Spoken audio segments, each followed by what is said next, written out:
মালয়েশিয়ার একটি নতুন করে একটি শপিং ভিডিও আপনার সাথে শেয়ার করতে যাচ্ছি। হ্যালো এভরিওয়ান, আসসালামু আলাইকুম, welcome to my another new video. I hope সকলে ভালো আছেন, সুস্থ আছেন এবং নিরাপদে আছেন। তো চলে আসলাম মালয়েশিয়ার দিকে আরেকটি শপিং ভিডিও নিয়ে। আসুন কথা না বাড়িয়ে ভিডিওটি শুরু করি। আমরা শপিং করার জন্য প্রথমে জায়ান্ট সুপার মার্কেটে গেলাম। এটা মালয়েশিয়ার ওয়াংসা মসজিদে অবস্থিত।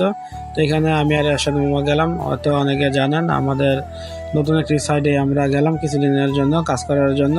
তো যেহেতু আমাদের নতুন একটি সাইডে গেলাম কিছুদিন কাজ করবো, তো অনেক কিছু কেনাকাটার দরকার ছিল। তাই আমরা প্রথমে একটি রাইস কুকার দেখতেছিলাম, যেহেতু আমাদের একটি রাইস কুকার দরকার ছিল। এখানে এরশাদ মামা রাইস কুকার দেখতেছিল। তারপর আমাদের একটি মাল্টি ফ্ল্যাগেরও একটি দরকার ছিল, তাই এরশাদ মামা একটা মাল্টি ফ্ল্যাগ দেখতেছিল। তো যাই হোক, ভিডিওর ফাঁকে একটি কথা বলে রাখি, ভিডিওটা ভালো লাগে তাহলে অবশ্যই লাইক কমেন্ট শেয়ার করে দিবেন। আর ফেসবুক পেজ থেকে দেখে থাকলে পেজটি ফলো দিয়ে পাশে থাকবেন। আর ইউটিউব চ্যানেল থেকে যদি দেখে থাকেন অবশ্যই চ্যানেলটি সাবস্ক্রাইব করে পাশে থাকবেন। ধন্যবাদ। প্রবাসীরা হচ্ছে যাযাবরের মধ্যে, আজকে এখানে কাজ কালকে ওইখানে কাজ। যারা বিশেষ করে কনস্ট্রাকশন সাইডে কাজ করে তাদের কোনো কাজই স্থায়ী না, বা যেখানে বলে সেখানে যেতে হয়। আজকে এখানে কাজ কালকে ওইখানে কাজ, এই জন্য আমি বরাবরই বলে থাকি যে প্রবাসীরা হচ্ছে যাযাবরের মতো। তো আমরা যেহেতু নতুন সাইডে গেলাম, তাই আমাদের সব কিছু মোটামুটি দরকার ছিল। এখান থেকে আমাদের সব মোটামুটি অনেক মশলাই দরকার ছিল। আমরা অনেকগুলি মশলা কিনলাম। তো মশলা কিনে আমরা ডাইরেক্ট চলে গেলাম সবজির যে সেকশন, সেখান থেকে আমরা অনেকগুলি সবজি কিনি। এখানে পেঁয়াজ, আদা, রসুন, তারপরে টমেটো, কাঁচামরিচ কিনি। দেখতে পাচ্ছেন যে আসাদ মামা এখান থেকে টমেটো দিতেছে। যেহেতু আমরা চিকেন কিনেছিলাম, তাই এখান থেকে আসাদ মামা আদা নিল।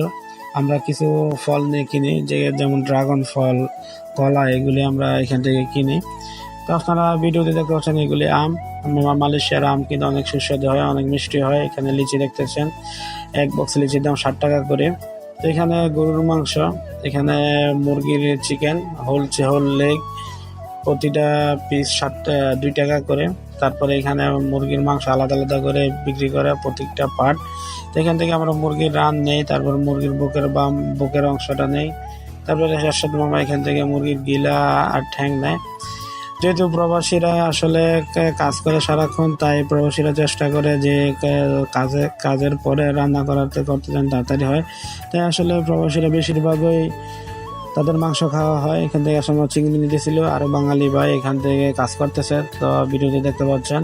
তো এখান থেকে আমরা শুটকি নিই, লোটে শুটকি। এখানে প্রবাসীরা কিন্তু শুটকি অনেক খায়। তারপরে চলে গেলাম আমরা এখানে জুসের সেকশনে। এখান থেকে সাম্মামের জুসটা নেই, এটা আসলে আমার কাছে অনেক ভালো লাগে। দেখতে পাচ্ছেন আমাদের কেনাকাটা শেষে কাউন্টারে যাচ্ছি, বিল পে করে চলে যাচ্ছি। তো দেখা হবে পরবর্তী কোনো ভিডিওতে। সেই পর্যন্ত সবাই ভালো থাকবেন, সুস্থ থাকবেন, নিরাপদে থাকবেন। আল্লাহ হাফেজ।